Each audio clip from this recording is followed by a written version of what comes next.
हिमालय की गोद में बसा हुआ पालन खेत हमारे देश में खूबसूरती हर कदम पर है, बस उसे देखने की ही ज़रूरत है। सुंदर से स्थान जिसे देख के बस सुकून की लहर भर जाए, वहीं पर खूबसूरती को परिभाषित करती हुई ईश्वर दयाल राणावत की पुश्तैनी हवेली। वैसे तो उनका पुरानी पीढ़ी राजस्थान की है, पर यह हवेली उनके पुरखों ने अपने रसूख को बढ़ाने और यहाँ सुंदरता को देखते हुए ये हवेली बनवाई।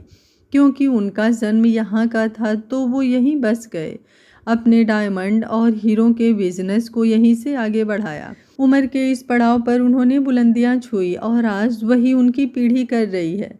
पर कहते हैं ना कि कामयाबी अक्सर अहंकार लाती है, यही हुआ ईश्वर दयाल के साथ। एक चलते फिरते उसूलों की दुकान बन गए थे जिसके आगे किसी की जबान नहीं खुलती थी।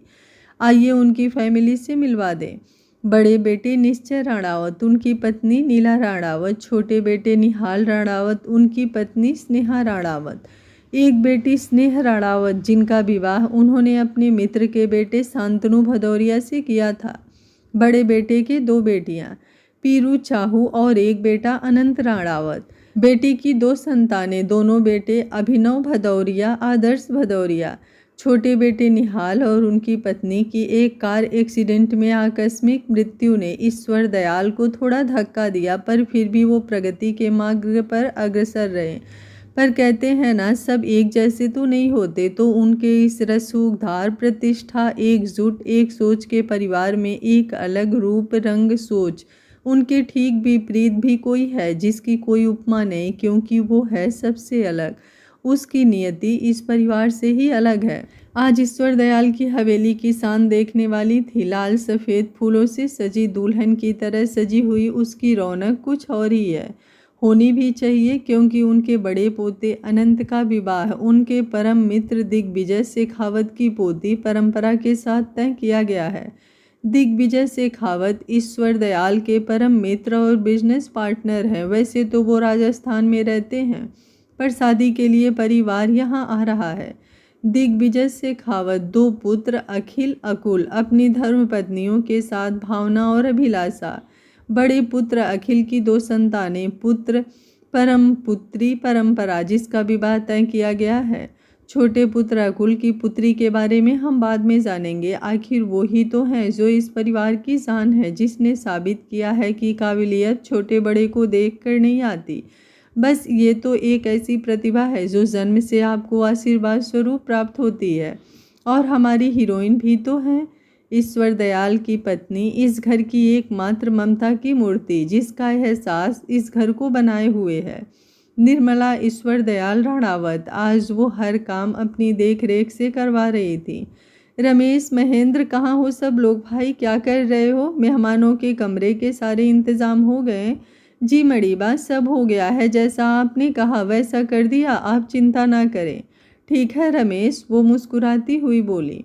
एक वो ही तो थी जो कुछ अलग थी, जो प्यार से हर किसी को अपना बनाना जानती हैं। रमेश बोला, बड़ी माँ और कोई काम? कुछ सोचते हुए वो बोली, सब कहाँ हैं? सब अपने कमरे में है बड़ी माँ, और कहाँ होंगे? काम कर रहे हैं। अरे मेरा लल्ला कहाँ है? मुस्कुराते हुए वो बोली, जिस पर रमेश बोला, क्या बड़ी माँ आप भी? अच्छा ठीक है, जाओ सबको खाने के लिए बुला लाओ। रमेश, मैं आती हूँ। ठीक है बड़ी माँ। मालिक, खाना लग गया, आ जाइए। ठीक है, कहकर ईश्वर दयाल पलटे। शानदार व्यक्तित्व के इस उम्र में भी मालिक है। रमेश बाकी सबको बुला लाया। बेटे बहू उनके आधुनिकता का और उनकी नज़रों में ऊपर रहने की होड़ में चल रहे थे। अनंत, उम्र 30 साल, इस घर के बड़े चिराग, अच्छा नैन नक्श, सामान्य कद काठी कह सकते हैं कि तरक्की की चाह और रुतबा चेहरे की चमक बढ़ा ही देता है। दामाद और बेटी स्नेह के चश्म चिराग। अभिनव, एज 27, आदर्श एज 23 साल हैं, जो पढ़ाई कर रहे हैं, अपनी माँ की तरह एक अच्छे पर्सनालिटी के मालिक हैं। अभिनव अपने पिता की गारमेंट इंडस्ट्री को संभाल रहे हैं। उनके नाना उनकी कंपनी के मुख्य पार्टनर हैं, तो उनके रोल मॉडल भी हैं। और वैसे ही प्यारी सी पीहू चारू, दोनों जुड़वा हैं, 22 साल की, फिलहाल अपने माँ बाप और भाई की तरह कुछ करना चाहती हैं। दादाजी के डर जो हैं, फिलहाल अभी पढ़ रही हैं। सब टेबल पर आ चुके थे। निर्मला ईश्वर दयाल जी की आवाज़ गूंजी, मालिक, बड़ी माँ छोटे मालिक के पास गई है, रमेश बोला। इस बात पर उन्होंने एक तीखी नज़र उस पर डाली। रमेश चुप हो गया। खाना शुरू करो, वो लोग किसी भी वक्त आते होंगे। पर पापा, माँ को आ जाने देते, निश्चय बोले। वो अभी नहीं आएगी, अपने साहबजादे के पास गई है, ईश्वर दयाल गुस्से में बोले। निर्मला देवी एक कमरे का दरवाज़ा खोलती हैं। बिखरे हुए कागज़, फाइल, लैपटॉप सब इधर उधर, और सबके बीच एक सुंदर चेहरा। बिखरे हुए बाल, घनी पलकें, गुलाबी से होठ, गोरा रंग, कामदेव सी सुंदरता, गठीला बदन जिस पर ब्लैक टी शर्ट खिल रहा था। कमर तक चादर लिए वो बिस्तर पर सो रहा था। उसे देखकर निर्मला जी अक्सर सोचने पर मजबूर हो जाती हैं किस तरह वो उसकी उपमा करें। कोई नहीं था उसकी तरह, ना सुंदरता में, ना काम में, ना जिद में। हर तरह से परिपूर्ण उसकी छवि थी। जो देखता देखता ही रह जाता, जो मिलता वो मोहित हो जाता, और उसके कर्म देख पाता वो उसे आशीर्वाद समझता। पर उसके घर में कोई नहीं समझता उसे।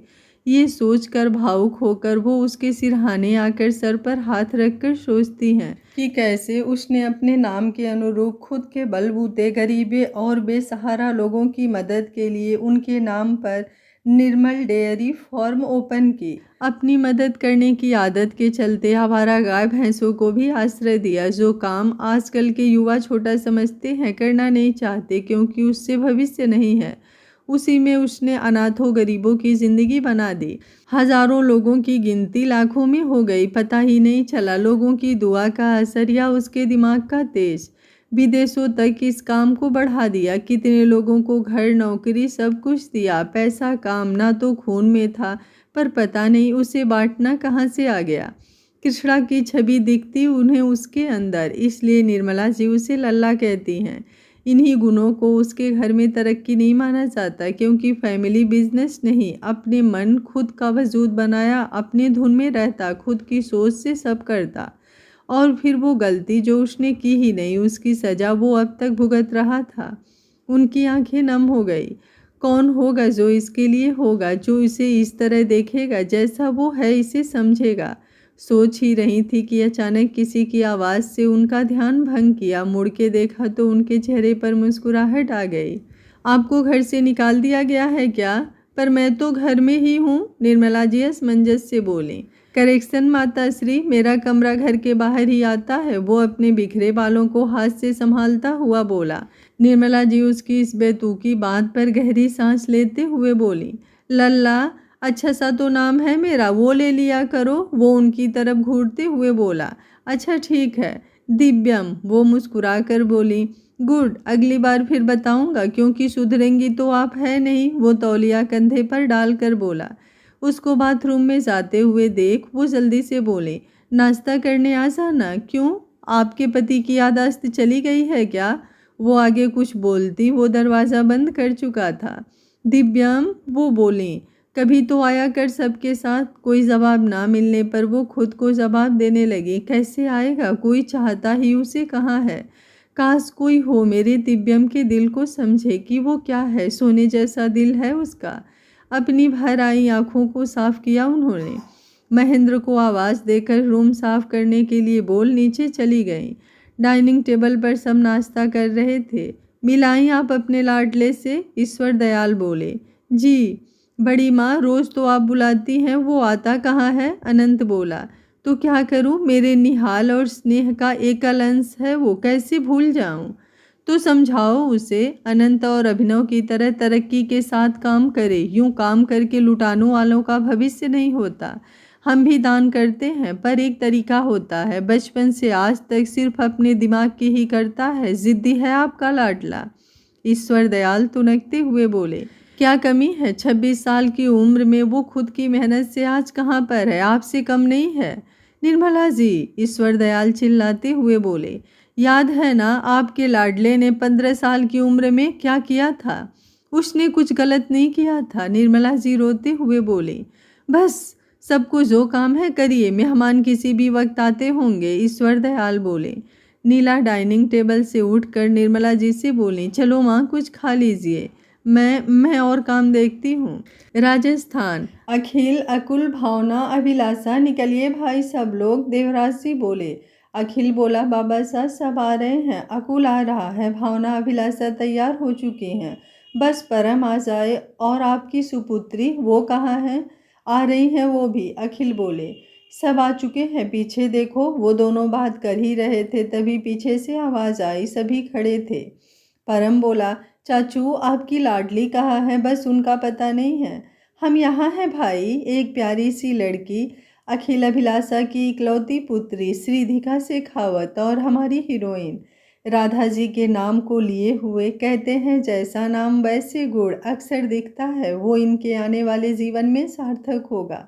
सुंदर सा रूप, कटीली आंखें, छरहरी काया, गुलाबी होठ, राधा रानी के गुण और ये रूप से सुशोभित अपने परिवार का मान। श्री, कहाँ थी तुम? कब से तुम्हें खोज रही हूँ। परंपरा बोली, चलिए दीदी, फ्लाइट में सब बताऊंगी। सब निकल गए, पर श्रीधिका, उसकी तो रूह उससे मिलने वाली है। इन सब से अनजान वो सब निकल गए। दिव्यम, कहीं जा रहे हो? अनंत ने उसे बुलाया। आपकी शादी के लिए पंडित लेने जा रहा हूँ, दिव्यम बिना मुड़े ही बोला। कभी तो सीधा जवाब दिया करो दिव्यम, अनंत ने कहा। क्या काम है, जल्दी बोलो। वो दादाजी चाहते हैं कि जब परंपरा और उसके घर वाले आए तो तू कोई बहस ना करे उनसे। ये बात आप उन्हें ही समझा देना, ठीक है? दिव्यम बोला और निकल गया। ये नहीं सुधरेगा, बोलते हुए अनंत ने सिर हिलाया। दिव्यम जब गाड़ी के पास आया, पीहू चारू पहले से ही वहाँ थी। भाई, हमें शॉपिंग पर जाना है, पीहू उसकी टी शर्ट पकड़ते हुए बोली। एंट्री पास नहीं लगता है, वहाँ जाओ। भाई, इस बार चारू चीखती हुई बोली, आप चलिए ना साथ में हमारे। नहीं, वो आराम से बैठे हुए बोला। प्लीज चलिए ना, पीहू बोली। जितनी जल्दी गाड़ी में आओगी फायदे में रहोगी। सुनते ही दोनों स्पीड से जाकर गाड़ी में बैठ गए। चारू पीहू को ड्रॉप कर दिव्यम कंपनी की तरफ निकल गया। इधर हवेली पर शेखावत परिवार पहुंच चुका था। स्वागत की भव्य इंतजाम किए गए, पूरा राणावत परिवार मौजूद था। ईश्वर दयाल और दिग्विजय की दोस्ती रिश्ते में बदलने की खुशी उनके मुख पर साफ थी।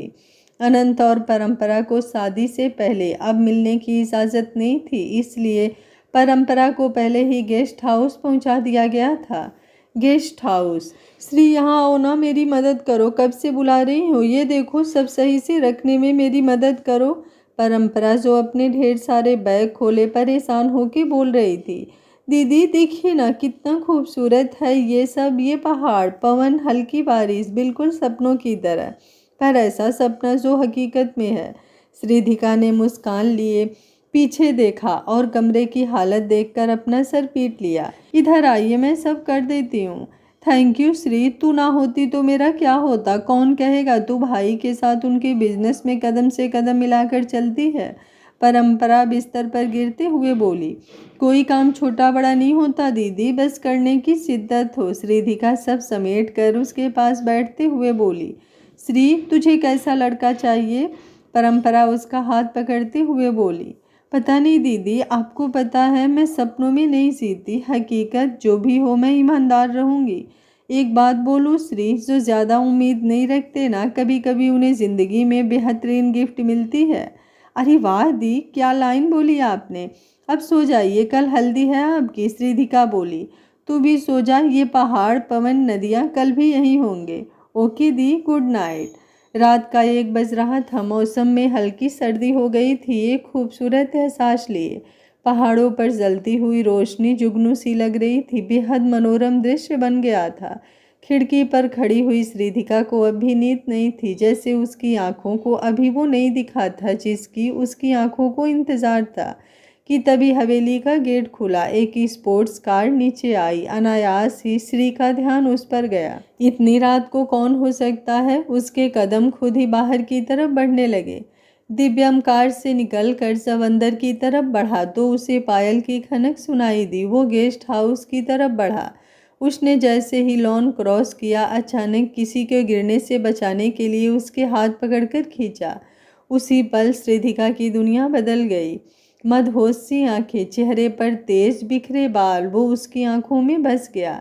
ऐसा लगा जैसे कब से वो अधूरी थी। अनायास ही उसकी आंखें नम हो गईं। अपनी भारी पलकों से दिव्यम कब से उस लड़की को देख रहा था, जो लंबे बाल, ठंड से गुलाबी हुए गाल और होठ लिए उसके आगोश में कैद थी। एक पल को नज़र थम गई उसकी। अकेली हो रेस में या और भी लोग हैं साथ? दिव्यम बोला। श्रीधिका उसके आगोश में ऐसे बेसुध हो गई थी कि उसे सुनाई ही नहीं पड़ा। उसे ऐसे देख कर दिव्यम ने गहरी सांस लेकर उसे छोड़ दिया। बहरी तो नहीं हो तुम? तब जाके श्रीधिका उसके मुँह पास से बाहर आई। जी जी नहीं, मुझे सुनाई पड़ता है, वो उसकी तरफ देखकर बोली। जी आप कौन? मेरे घर में रहकर मुझसे ही सवाल, वो बालों को अपनी उंगलियों से संभालते हुए बोला। श्रीधिका उसे देखती रह गई। कातिल लग रहा था वो ऐसा करते हुए। वो मैं आपसे मिली नहीं ना, इसलिए मैं परंपरा दीदी की। इससे आगे उसने बोलने नहीं दिया।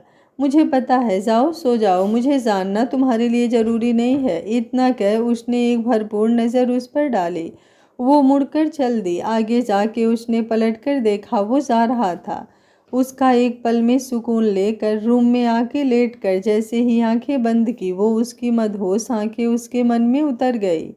दिव्य कमरे में आया, टी शर्ट उतार कर साइड में फेंकी, खिड़की से एक बार गेस्ट रूम की तरफ देखा और तौलिया उठाकर बाथरूम में घुस गया। थोड़ी देर बाद बाहर गिला तौलिया सोफे पर उछाल दिया, बिस्तर पर गिर के नींद में चला गया। कल से उसकी ज़िंदगी में हर खाली जगह कोई प्यार से भरने की शुरुआत जो कर देगा। पर ये महाशय उसके ऐसा करने में कितना मेहनत लेंगे। सुबह होते ही चहल पहल शुरू हो चुकी थी। एक से एक वेडिंग प्लानर जो सिर्फ हाई सोसाइटी लोगों की शादी प्लान करते हैं अपना काम कर रहे थे। आज हल्दी थी, इसलिए लॉन को 2 हिस्सों में बांट दिया गया था। एक तरफ लड़के वाले, दूसरी तरफ लड़की वालों की व्यवस्था थी। ईश्वर दयाल के हाई सोसाइटी के महत्वपूर्ण लोग ही आए हैं। शेखावत और राणावत परिवार रस्म के लिए पहुंच चुके थे। श्रीधिका देखो परंपरा कहाँ रह गई, भावना बोली। जी ताई जी, अभी देखती हूँ। पीले रंग का मिरर वर्क का पटियाला सूट पहनने में वो कहर ढा रही थी। सादगी से परिपूर्ण वो राधा रानी का रूप लग रही थी। लंबे बाल जो कमर तक लटक रहे थे, जिसमें उसने हल्का सा क्लचर लगाया था। दी चलो ना, कब से आपका सब लोग इंतजार कर रहे हैं। शीशे के सामने बैठी हुई परंपरा से वो हंसते हुए बोली।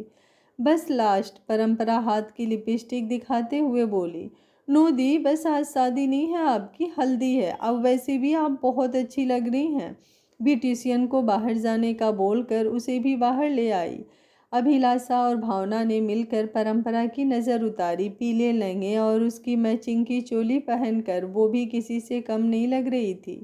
दूल्हे को हल्दी लग चुकी थी तो पूरा राणावत परिवार इधर ही आ गया था। ईश्वर दयाल का इशारा पाकर निर्मला जी ने आगे बढ़कर परंपरा को खानदानी कंगन पहनाए। हमारे ये खानदानी कंगन है जो हल्दी वाले दिन दुल्हन के हाथ में पहनाए जाते हैं। इन्हें हमारा आशीर्वाद समझो, बहुत सुंदर लग रही हो। धन्यवाद दादी, तुम हमें बड़ी माँ भी बोल सकती हो, जैसे सब बोलते हैं। सब अपने में खो चुके थे, बस 2 लोगों की आंखें किसी को ढूंढ रही थी। पहली तो निर्मला जी, दूसरी श्रीधिका की। वो सामने से आता हुआ दिखाई दिया। नीला जीन्स, हरे रंग की V neck T shirt, sport के जूते पहने वो अपने अंदाज में आ रहा था। दिव्याम, निर्मला जी ने पुकारा तो अनायास ही सबका ध्यान उसकी तरफ चला गया। गहरी सांस लेकर उसने मोबाइल अपनी जेब में रखा, लॉन की तरफ बढ़ने लगा। श्रीधिका की नज़र उसी पर टिक गई। क्या दिव्यम, कहाँ थे तुम? तुमसे तो हमारी मुलाकात ही नहीं हुई है। दिग्विजय जी आगे बढ़कर बोले। दिव्यम रूह में समा गया श्रीधिका के उसके वो नाम। निर्मला जी का इशारा मिलते ही उसने झुककर उनके पैर छुए। खुश रहो। दिग्विजय जी उसके सर पर हाथ रखकर बोले। तुमने बताया नहीं ईश्वर, दिव्यम तो अब विश्व में प्रसिद्ध हो गए हैं। आप कैसे जानते हैं भाई साहब ये बात? निर्मला जी ईश्वर दयाल की तरफ देखते हुए ये बात दिग्विजय जी से पूछी। अरे कैसे नहीं जानेंगे निर्मला जी, दिव्यम के जितने फॉर्म बने हैं उनका कॉन्ट्रैक्ट हमने ही तो लिया है। लोगों के रहने के लिए जो शेल्टर बने हैं उनका कॉन्ट्रैक्ट हमने ही लिया है, और उनकी नई आइसक्रीम कंपनी का भी। दादाजी परम आते हुए बोला। हेलो मिस्टर दिव्यम, सामने से तो कभी मिले नहीं पर बहुत सुना है आपके बारे में। श्रीधिका सोचने लगी। निर्मल फार्म मतलब वो इंसान यही है जिसके बारे में दादाजी हमेशा कहते हैं कि उसने इस छोटी उम्र में जो बनाया दूसरों के लिए बनाया। निर्मल फार्म का सीईओ दिव्यम राणावत। सही कहा आपने भाई साहब, निर्मला जी बोली। ईश्वर दयाल, हर चीज का एक तरीका होता है दिग्विजय। सिर्फ लुटाना बिजनेसमैन की काबिलियत नहीं होती। भविष्य बनाना भी आना चाहिए। आगे पीछे का सोच कर चलना पड़ता है, यही बिजनेस की नीति है। और जिसके बचपन के कारनामे ही कमाल के हों, जिसने अपने परिवार के लिए ना सोचा हो, इज्जत ना बना पाई, वो कुछ भी करे बेकार ही है। उनकी इस बात पर दिव्यन ने उन्हें घूर कर देखा। उसके आगे बढ़ते ही निर्मला जी उसका हाथ पकड़ लिया। उसने लाल आंखों से उनकी तरफ देखा।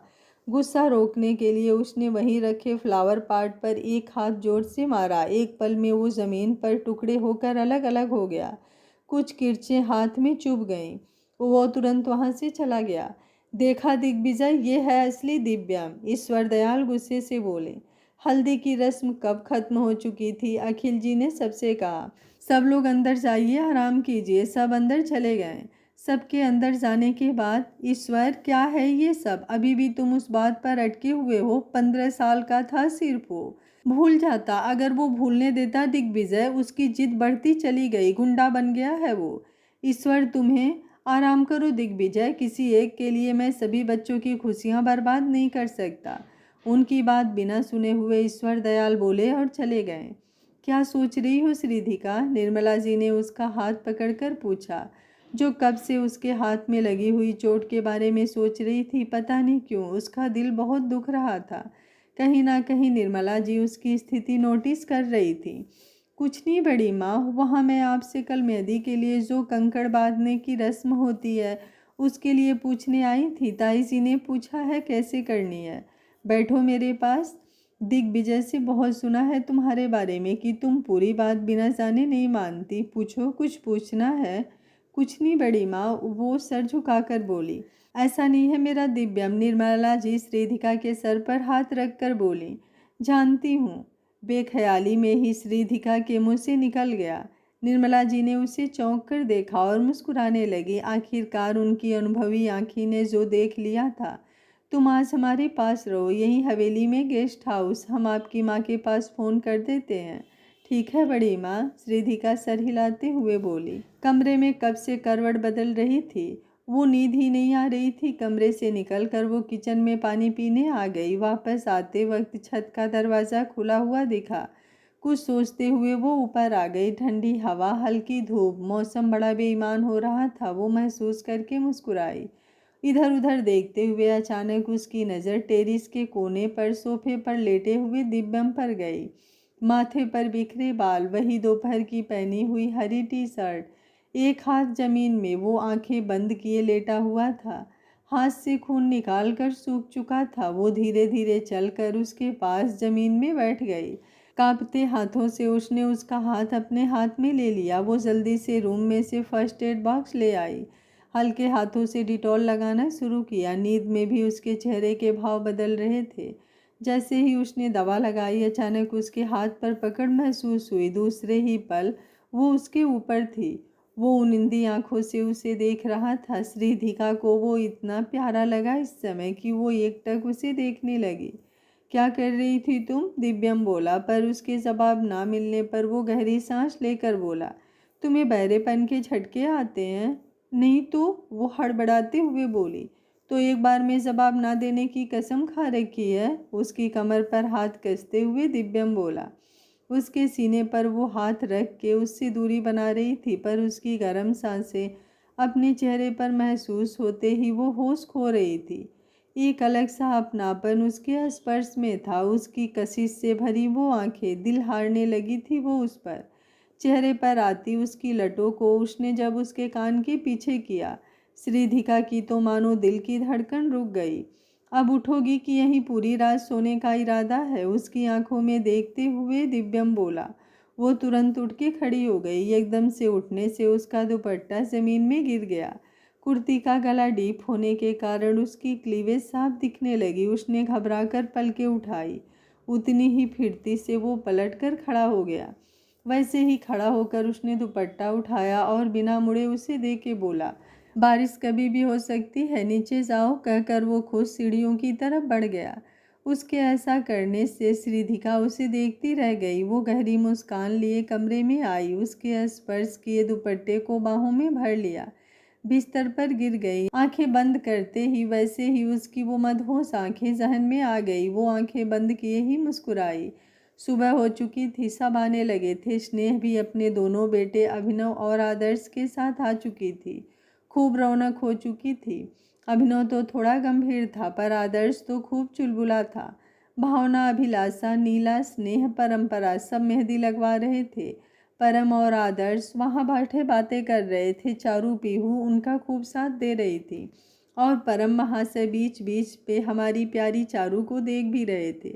श्रीदिका वहीं पर बैठी परंपरा को कुछ ना कुछ खिला रही थी। अभिनव की नज़रें बार बार श्रीदिका पर जा रही थी, जिसे उसकी माँ स्नेह कब से नोटिस कर रही थी और मुस्कुरा रही थी कि तभी एक तेज से आवाज़ आई। सबने पलट कर देखा।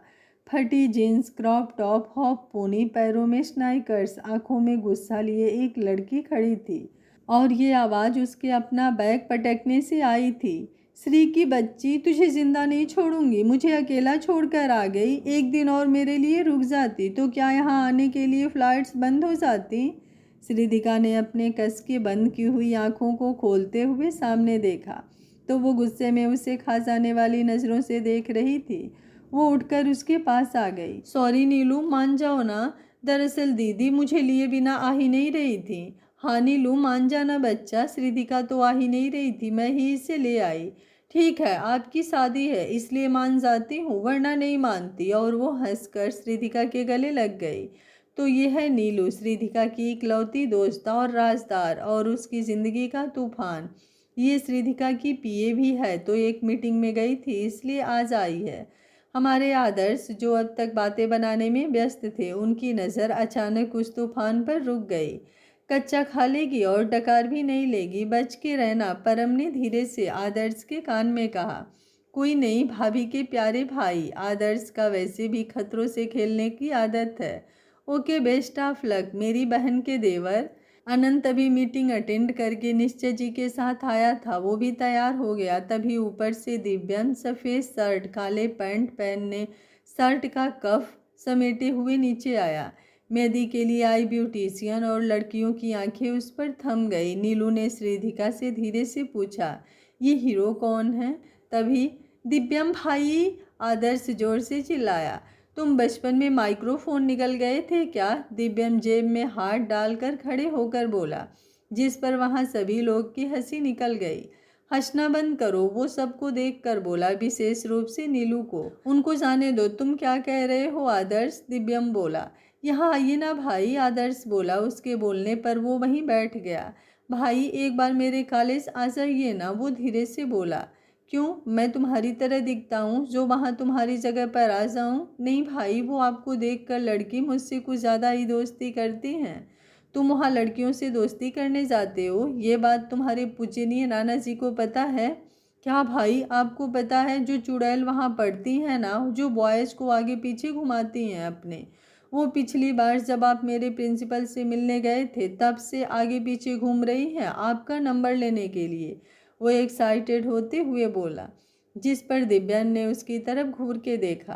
तुम कब्रिस्तान में पढ़ते हो? दिव्यम की इस बात पर कान लगाए गए सब उसकी बात सुन रहे थे। वो जोर जोर से हंस पड़े। एक बार फिर आदर्श सबकी तरफ देख के बोला, हंसना बंद करो सब लोग। और तू क्या हंस रही है चारू की बच्ची? तुझसे तो वो हर समय चिपकी रहती है, इसी वजह से है। हाँ ये तो है भाई, वैसे सुंदर तो है वो। खबरदार, तुम में से किसी ने भी कुछ भी गड़बड़ की। दिव्यम घूरते हुए उन तीनों को बोला। नो भाई, नेवर, तीनों एक साथ बोले। भाई वैसे मैंने अनंत भाई की शादी में सब दोस्तों के साथ उसे भी इनवाइट कर दिया। आदर्श आंखें बंद करके बोला।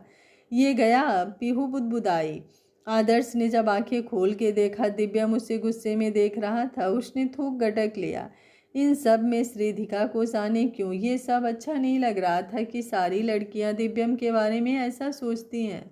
उसकी ये बेचैनी नीलू नोटिस कर रही थी। वो बार बार उसकी तरफ नज़र उठाकर देखती है, जैसे नज़रों में ही छुपाना चाहती हो, और वो निर्मोही उसकी तरफ एक बार भी नज़र उठाकर नहीं देखता। उसको ऐसा करने से पता नहीं क्यों श्रीदिका की आंखें बरबस नम हो जाती। ऐसे ही मेहंदी का फंक्शन अच्छे से हो जाता है। निर्मला जी दिव्यम को बाहर जाते हुए देखकर सोचती हैं, किसी को क्या पता सबके लिए अपने गुस्से को अपनों के एहसास को कितना इग्नोर कर देता है मेरा लल्ला। कौन समझेगा उसके पीछे की मायूसी। आंसुओं को पोंछ कर वो पीछे पलटी हैं तो श्रीधिका हाथ में शगुन का थाल पकड़े खड़ी उनकी बात सुन रही थी।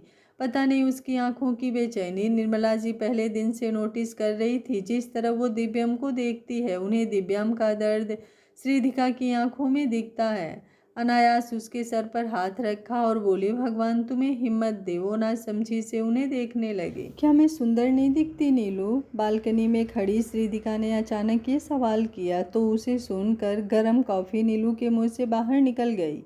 ये बात तुम्हें जल्दी नहीं पता चल गया? मुझे लगा थोड़ा टाइम लगेगा, वो मजाक करते हुए बोली। पर श्रीधिका का गंभीर मूड देखकर वो उसके पास आकर बोली, हे श्री, क्या हुआ? तुम तो ऐसी नहीं थी। वो लड़की जो दूसरों को दिखाने के लिए कभी कुछ नहीं बदलती थी, आज वो ऐसे सवाल कर रही है।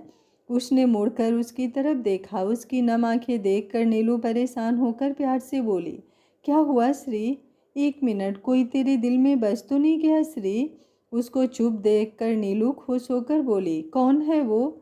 नहीं तो ऐसा कुछ नहीं है। वो इधर उधर नजरें करके बोली, इधर देख, कहीं वो दिव्यम तो नहीं? तुम्हें ऐसा क्यों लगता है?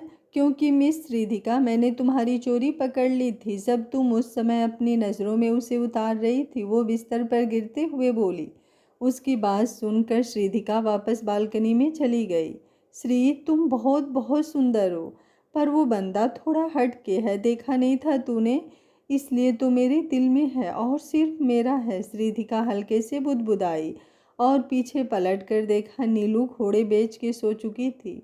रात की बढ़ती हुई खुमारी और उसकी खूबसूरती में चाँद को साक्षी मानकर वो तय कर चुकी थी कि वो बस उसकी वामांगी बनेगी। कहते हैं भगवान श्री अर्धनारीश्वर हैं और माँ पार्वती उनके बाएं अंग में विराजित हैं, इसलिए तो पत्नी वामांगी कहलाती है। एक बार उसके कमरे की बालकनी की तरफ देखकर श्रीधिका बिस्तर पर चली गई। सुबह होते ही अच्छे तरीके से तैयारियां शुरू हो चुकी थी। आज शाम को विवाह मुहूर्त था। मंडप सज चुका था, बाकी तैयारियां जोरों शोरों पर थी। निर्मला जी खानदानी जेवर निकाल कर सबको दिखा रही थी। बहुत ही खूबसूरत थे वो जेवर।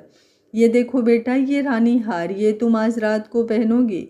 वो एक बड़ा सा हीरे पन्ने लगे हुए हार को परंपरा के ऊपर रख कर बोली, ये सुंदर, बहुत सुंदर है बड़ी माँ। परंपरा खुश होकर बोली। तभी उसकी नज़र बहुत ही सुंदर यूनिक से जड़ाऊ कंगन पर पड़ी। ये भी मेरे लिए हैं? नहीं, वो तुरंत बोली। उनके ऐसा बोलने पर भावना, अभिलाषा सबकी निगाह उनकी तरफ उठ गई। ये मेरे दिव्यम की दुल्हन के लिए हैं। बस एक यही कंगन ही उसकी माँ की निशानी है, जो उसकी बहू के होंगे। बेटा तुम बुरा मत मानना, बाकी सब तुम्हारा ही है, जो चाहे पहनो। कोई नहीं बड़ी माँ। परंपरा तो चुप हो गई, पर वहीं बैठी नीला को ये कुछ खास पसंद नहीं आया। कोई नहीं बेटा, मैं तुम्हें ऐसे दूसरे बनवा दूंगी, एक बार शादी हो जाने दो, वो सपाट लहजे में बोले। उनकी बात सुनकर निर्मला जी कंगन लेते हुए वहीं बैठी श्रीधिका की तरफ प्यार से देखा। कहानी का पहला पार्ट आप लोगों को कैसा लगा कमेंट करने में कंजूसी बिल्कुल मत कीजिएगा, वरना मुझे भी थकावट आ जाएगी। कहानी आगे और भी बहुत ज़्यादा इंटरेस्टिंग और ब्यूटीफुल होने वाली है और कल का पार्ट तो धमाकेदार है, तो देखना बिल्कुल मत भूलिएगा। कहानी अच्छी लग रही है मेरे द्वारा लाई हुई तो वीडियो को एक लाइक ज़रूर करिएगा। Thank you for watching. मिलते हैं कहानी के अगले भाग में।